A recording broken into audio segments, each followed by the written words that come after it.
Avant de commencer la vidéo, j'aimerais qu'on attribue une pensée à Alisha Khalid, la jeune adolescente qui a perdu sa vie à cause de certains lâches. Bonjour tout le monde, j'espère que vous allez tous bien et bienvenue dans cette nouvelle vidéo qui portera sur l'harcèlement. Harceler quelqu'un est quelque chose de très grave. Il y a plusieurs types d'harcèlement. Il peut y avoir l'harcèlement scolaire, l'harcèlement familial, l'harcèlement au niveau du travail. Il y a plein de formes d'harcèlement et il y en a sur tous les plans. Mais aujourd'hui, cette vidéo portera principalement sur l'harcèlement scolaire. L'harcèlement scolaire que je juge très grave. Du coup, l'harcèlement scolaire peut être de plusieurs natures. Il peut être sous forme verbale, c'est-à-dire que l'harceleur harcèle la victime d'une manière verbale avec les mots. Ça peut être des insultes, ça peut être des menaces. Je vais prendre un exemple. Par exemple, l'harceleur dit « Oh, t'es trop moche !» et le lendemain, il redit « Oh, t'es trop moche !» et le lendemain encore, t'es trop laide. Il continue comme ça. Et la victime commence à avoir le cœur brisé. Malgré le fait qu'elle lui dise d'arrêter, l'harceleur continue. C'est ça que l'on appelle de l'harcèlement verbal.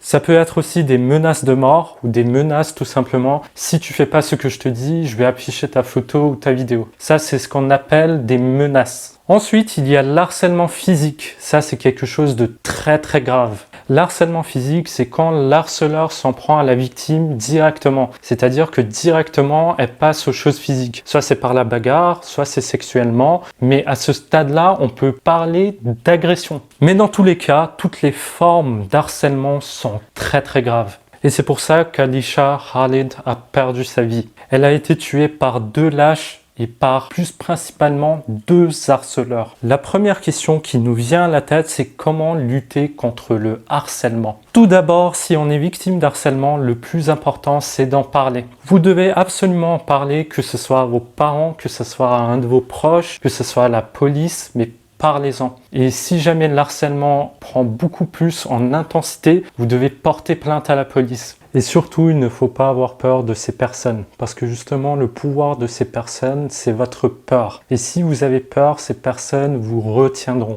Au contraire, il faut que vous leur montriez que vous êtes les plus forts. Ensuite, arrive le tour des personnes qui sont témoins d'harcèlement. Si vous voyez une personne qui se fait harceler, il faut réagir. La première des choses, il faut que vous approchiez la victime pour lui parler et comprendre ce qui se passe avec elle. Une fois qu'elle vous aura dit qu'elle se fait harceler, la deuxième des choses que vous avez à faire, c'est de dénoncer les harceleurs. Vous devez absolument les dénoncer pour qu'ils ne recommencent plus. Parce que si vous gardez cette histoire rien que pour vous, il se pourrait très bien que demain, d'autres personnes se fassent harceler par les mêmes harceleurs. Du coup, tout le monde peut jouer un rôle important dans le but de prévenir les harcèlements, ce qui est très important. Pour éviter qu'un nouveau drame, voire un nouveau meurtre se produise comme celui d'Alisha. J'espère en tout cas que son âme reposera en paix. C'est la fin de cette vidéo, j'espère en tout cas que je vous aurai appris un peu à prévenir des harcèlements. J'espère vous retrouver dans une nouvelle vidéo avec un nouveau sujet.